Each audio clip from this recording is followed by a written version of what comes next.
લક્ષ્ય ન્યૂઝ, એક નજર, એક લક્ષ્ય. વઢવાણ અમદાવાદ હાઈવે પર દેદાદરા ગામ નજીક ગમખ્વાર અકસ્માતમાં 7 લોકોના મોત. કડુથી સુરેન્દ્રનગર તરફ કારમાં નીકળેલા પરિવારને નડ્યો અકસ્માત. સુરેન્દ્રનગર તરફ જઈ રહ્યા હતા તે દરમિયાન હેરિયર કાર અને સ્વિફ્ટ કાર વચ્ચે સર્જાયો અકસ્માત.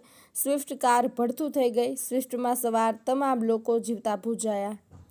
સુરેન્દ્રનગર જિલ્લામાં અકસ્માતોની સંખ્યામાં વધારો થઈ રહ્યો છે, ત્યારે સુરેન્દ્રનગર જિલ્લાના વઢવાણ અમદાવાદ હાઈવે ઉપર વધુ એક ગમખ્વાર અકસ્માત સર્જાયો છે. અકસ્માતમાં ઘટના સ્થળે 7 લોકોના મોત નિપજ્યા પામ્યા છે. સ્વિફ્ટ કાર અને હેરિયર વચ્ચે અકસ્માત સર્જાતા કડુ ગામેથી પરિવાર ખરીદી માટે સુરેન્દ્રનગર જઈ રહ્યો હતો. તે દરમિયાન વઢવાણ અમદાવાદ નેશનલ હાઈવે ઉપર આવેલા દેદાદરા ગામ નજીક હેરિયર કાર અને સ્વિફ્ટ કાર ધડાકાભેર અથડાઈ હતી.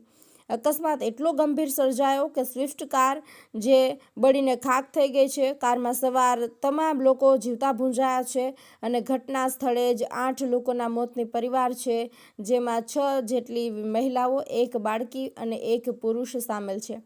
કાર બળી ગઈ હોવાના કારણે કારની ચેચીસ કપી અને ત્યારબાદ મૃતદેહોને બહાર કાઢવામાં આવ્યા હતા. ઘટનાની જાણ થતાં ફાયર ટ્રાફિક પોલીસ તેમજ સ્થાનિક પોલીસ અને 108ની ટીમ તૈનાત કરવામાં આવી છે.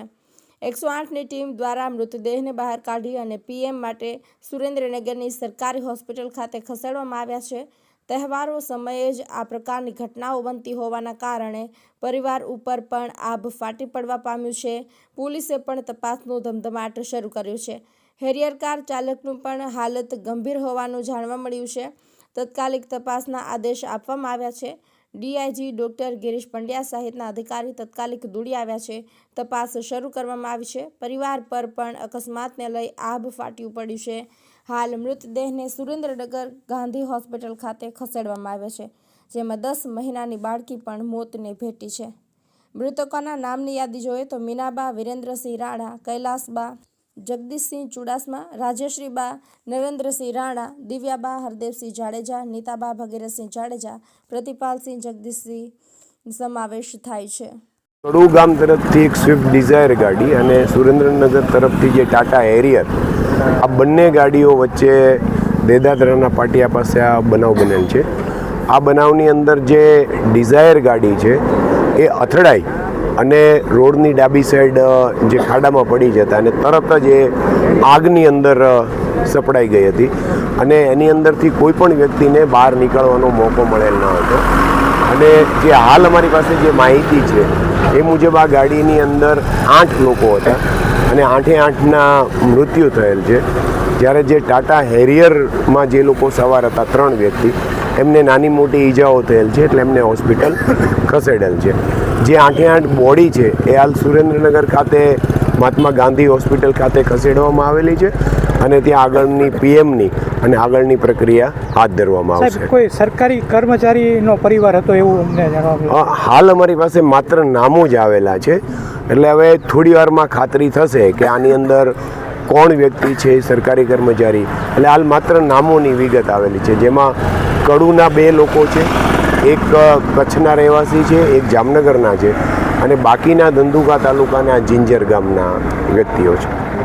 આજે લખતર વઢવાણ રોડ ઉપર રીમટેક્સ જીન પાસે એક ગમખ્વાર અકસ્માત થયો હેરિયર કાર અને સ્વિફ્ટ ડિઝાયર વચ્ચે. સ્વિફ્ટ ડિઝાયરની અંદર 8 જે પેસેન્જરો હતા એમાં એક ભાઈ અને 7 બહેનો, એમાં એક બાળકી સહિત કુલ 8ના મૃત્યુ થયા છે. જે ભયંકર ઘટના ઘટી છે. ઘટના સ્થળે હોસ્પિટલનો સ્ટાફ, પોલીસ સ્ટાફ બધા જ એના સ્વ બચાવમાં બધાને અહીંથી એમ્બ્યુલન્સના માધ્યમથી ગાંધી હોસ્પિટલે પીએમ માટે પહોંચાડ્યા છે. સમગ્ર વહીવટી તંત્ર પણ કામમાં લાગ્યું છે. આ ઘટના એ ખૂબ જ ગોઝારી ઘટના હતી, જેમાં લખતર તાલુકાના કડુ ગામના 2 વ્યક્તિ હતા જ્યારે ધંધુકા તાલુકાના જિંજર ગામના હાલ ભાવનગર રહે છે ચુડાસમા પરિવાર, એ 4 લોકો હતા. એક કચ્છના વ્યક્તિ અને એક જામનગરના, એમ કુલ મળીને 8ના દુઃખદ અવસાન થયા છે, જેમાંથી 7 મહિલા અને 1 પુરુષ હતા. પણ સમગ્ર વહીવટીતંત્ર કામે લાગ્યું છે. સાહેબ, ક્યાંક ને ક્યાંક આ રસ્તો હવે 4 લાઇન કરવાની જરૂર છે. અહીંયા ટ્રાફિક વ્યવસ્થા પણ વધી ગયું છે. ટ્રાફિક પણ અવારનવાર અકસ્માત થાય છે, ત્યારે 4 માર્ગીય રસ્તા માટે આપ શું કરશો? અરે, માનનીય મુખ્યમંત્રીશ્રીને મેં રજૂઆત કરી છે. માનનીય મુખ્યમંત્રીશ્રીએ આ રસ્તાને મંજૂરી આપી દીધી છે. જે લખતરથી સુરેન્દ્રનગર સુધીના 4 લેન માટે 105 કરોડ રૂપિયા એના મંજૂર કરી દીધા છે. આગામી ટૂંક સમયમાં આ કામ પણ શરૂ થવાનું છે.